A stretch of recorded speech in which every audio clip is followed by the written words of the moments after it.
Hi, editing Shills here. Realized that I didn't do any sort of intro for this while we were live on stream today. Go ahead and check out the live streams if you want to be there for live Nerd Cave news. But hello, everybody. My name is SchillzSkilllz, and welcome back to Nerd Cave news. Today we're talking about autonomous driving, somehow the internet getting worse, and Graphene OS and Motorola's partnership. If you guys have any interest in that, let's get started in the video. Okay, so the first one to start off. The FCC abolishes gigabit speed goal, suggesting it is unfair to slower technologies. That's fucking dumb. Can we just start by saying that's fucking stupid? Why is providing better service and making it a guarantee in this country a bad thing? All of these other technologies that they're probably going to list in this article, I haven't even read it, chat. Just the headline is enough to piss me off. All of these other technologies, 9 times out of 10 are backwards compatible. And or we'll just fucking throttle it down. If it can't use gigabit, it just won't do it. The Federal Communications Commission last week eliminated the gigabit speed goal established during the Biden administration and declared that the current levels of broadband deployment in the U.S. are acceptable. Fiber networks are routinely offered such speeds for years. The FCC said the gigabit speed goal is not technologically neutral, suggesting that it isn't fair to other slower technologies. In 2004, the FCC raised its broadband benchmark to 100 megabits downstream and 20 megabits upstream, setting the new standard by which to judge whether deployment is reasonable and timely. The FCC at the time also set a long-term goal of 1 gigabit per second download speeds paired with 500 megabit upload speeds, saying that it would use the goal as a guidepost for evaluating our efforts to encourage deployment. Republican Brendan Carr is now the FCC chairman. FCC chairman never liked that long-term goal. He proposed abolishing it last year, and the change was finalized on August. While the Carr FCC chose not to measure affordability itself, it concluded that evidence shows broadband prices are going down. The FCC report cited evidence from third parties, including a price analysis and comments written by broadband industry lobby groups. Oh, good. Written by lobby groups. We've got to trust that. We absolutely have to find that at the top of our research. But didn't cite advocacy group research suggesting the prices have risen.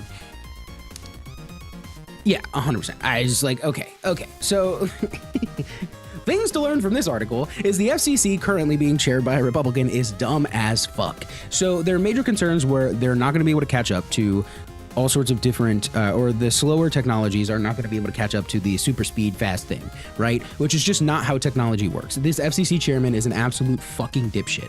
And it doesn't change anything about my view of the Trump cabinet, by the way, or the Trump fucking administration, because I mean, look at all of the fucking morons that they keep putting in place. Like, if the speed can't be accepted by the device, it will just go the speed it can go. You will get the maximum throughput of what the thing is capable of. Nothing will get stopped by its ability to just do new things. Now, will places have to be retrofitted? Yes.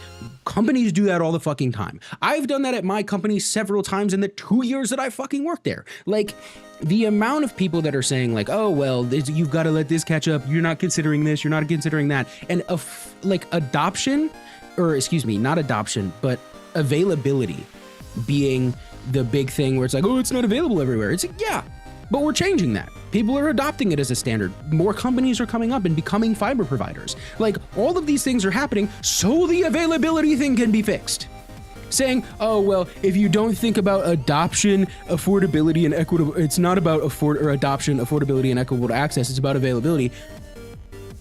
How do you get to availability without those 3 things? Like, what are we talking about? What are we talking about? It is the dumbest fucking report on the planet. Now, there are a lot of fucking bureaucrats out there, and there are a lot of companies already pivoting that direction because you know why? The entire damn industry is already seeing bandwidth fucking bottlenecks everywhere. So they're just fixing that in general. But what terrifies me is this combined with companies like Charter and Cox merging together and creating like a mass monopoly or at least a duopoly of like major internet providers is increasingly terrifying and anti-consumer. And so like we're seeing monopolies pop up all over the place, monopolistic behavior appearing all over the place, and it will just continue under this administration because of all of the restrictions and fucking regulations that they're just tearing away. And like all of these projects that have been working towards the greater good are just being torn apart. And it's so fucking frustrating. I hate it here. So yeah, that's, my view on that. Definitely unbiased. Next one, Waymo. This one's pretty general. Yeah, it's like a fiscal report. I did read this one before I went and made lunch before we did this. Long story short, Waymo is doubling its spending on lobbying and robotaxi battle with Uber. From the basic steps of this, they want to be the world's main robotaxi. That's just how it is. Uber is very much in the non-autonomous vehicle category. It wants people to drive other people, which, okay. I think there's two sides to this coin, right? So there's obviously these are two fucking gigantic corporations that are battling for what will be the more plentiful product, therefore the more valued product in consumer behavior. And so they obviously want to be like the best option, right? And Uber is done competing with, again, what's the other one? Lyft, because they're just not even close to as useful, even with integrations with Google and things like that. And I think Lyft is very quiet in this argument because they're the result that you see in Google Maps as like your ride sharing companion. They're easily able to call Waymos if you don't have the Waymo app. Like, I think there are integrations here that are kind of working together, and that's why Uber and Waymo are competing against each other on this market and not Uber, Lyft, and Waymo, which is why Waymo, having the infinite money sink that is Alphabet and Google behind them, and obviously they're like an Alphabet Google company, they're just able to outspend. And so that's what they're doing here. They're pivoting. They didn't expect to have a whole lot of resistance, and now they're having some resistance, and they're like, okay, we're just gonna blow through this. I think there is a bigger discussion, and again, regulation that needs to happen around autonomous driving and things like that, and we need to see how a little bit more of this goes before they get to just be everywhere. But that's, local level. Go and make sure that, like, if you see more Waymos populating in your city, you go and check that shit out, and you understand, like, okay, well, what do we do here, how, and the other thing, And so, that being said, I think the big push I would say here is figure out what you like about autonomous driving, what you don't like about autonomous driving. Again, I think it has a lot of promise. I don't think we're there yet. And I think the more plethora it becomes is really determinant on what we do at the regulation level, what we as consumers say is okay and valid, and how quickly they're allowed to grow as we test more features and do more things. I think Waymo is like the best option that we have so far, but I would love to see competition in the market. I would love to see Uber just fucking do that, but like that would destroy their entire business model, which is why they are actively fighting it. But we'll see. We'll see if there are more options. I think the bigger problem that we have right now in this industry is that Google is the only participant. Google being the only participant allows them to continue their monopoly in just technology space in general. And I think autonomous driving is a technology space. I don't think it's like an automotive space. So we'll see how this goes. Price is too high. Hopefully with their spend, they make prices go lower. We can get more data and we can make better decisions. Keep an eye on this. I think it's a cool idea. I think obviously there's like sentiment for it. People are using them. They would have disappeared a long time ago if there wasn't sentiment to use it. But yeah, they're doubling their spend to compete with the monolith that is Uber. Makes sense to me. Motorola Graphene OS phones will launch in 2027, but they'll be priced higher than Pixels. This is unfortunate. I'm glad they're launching in the first place, right? So let's not kid ourselves for a second. Motorola's partnership with Graphene OS is a perfect example of the consumer sentiment against AI, conglomeration of tech, and just the overall data mining industry in general.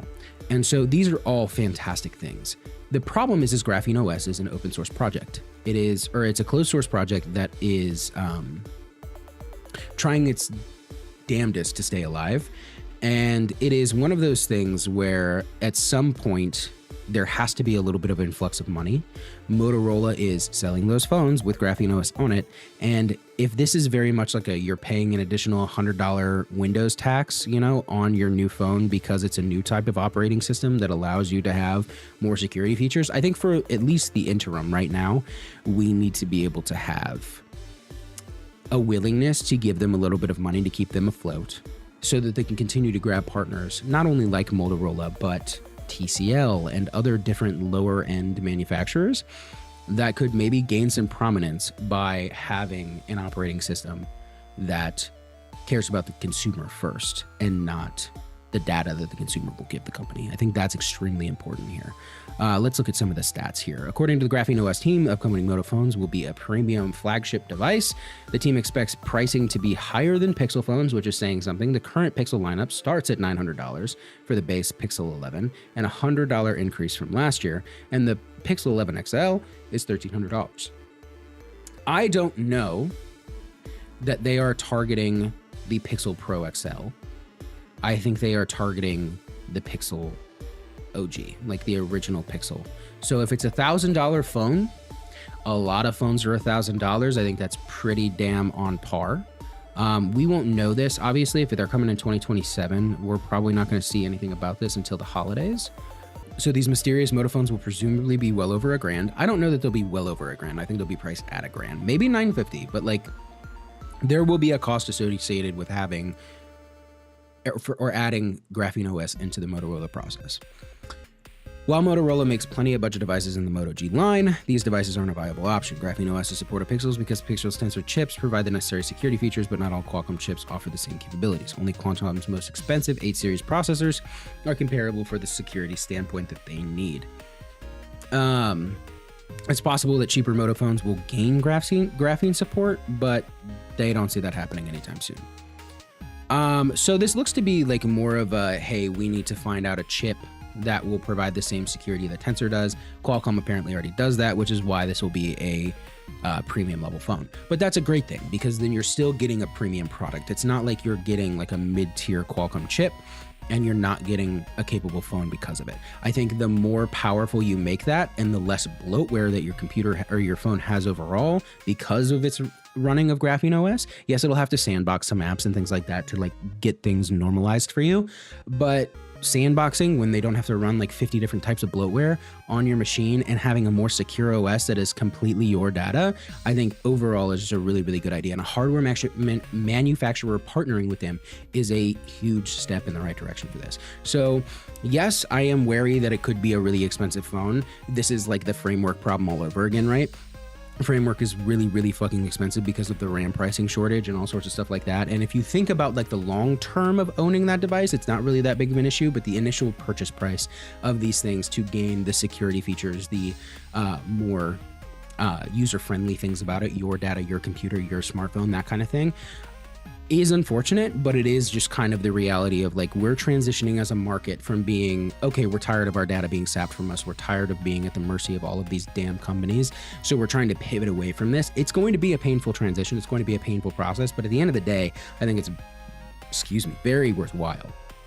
So I don't know. We'll see what the pricing ends up coming out to be. So they're going to be in 2027. I don't know when Motorola typically releases all of their new flagships and things like that. Again, I would imagine it's probably it's going to be later this year, around Thanksgiving, Black Friday type time. So we'll see. We'll come back to this when that happens, but I'm very excited to see what Graphene OS's partnership with Motorola looks like. Yes, it'll be more expensive, but I want it desperately. So we'll see what that looks like. Hi, it's me again. The idiot didn't record an outro. So yeah, let me know what you think about all of these topics in the comment section down below. Let me know if you like this video. Go ahead and give it a like, subscribe if you want to see more content like this, and just, tell me in general how I did. I haven't done a Nerd Cave News in forever. If you guys want to go back into the old videos on the channel and see what they used to look like when they were like preem, do that.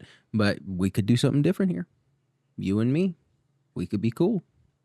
Okay, bye.